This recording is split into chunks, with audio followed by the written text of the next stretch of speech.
Hey, welcome back. I'm Chris Chase from the Western Flyer Foundation. And I bet you got your mouth watering pretty good in that opening sequence for a video all about corking.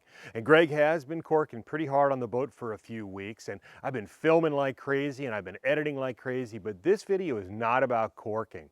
I've been so bogged down with editing, I thought I'd just kind of put out a short tour of the Western Flyer. I get a lot of comments, people email asking, the videos are really awesome, but we never get to see the entire boat. What does the shop look like? What does it look like inside? How far along is that house? So the other day I just cruised around the boat for a little bit. I shot some footage, I edited it together.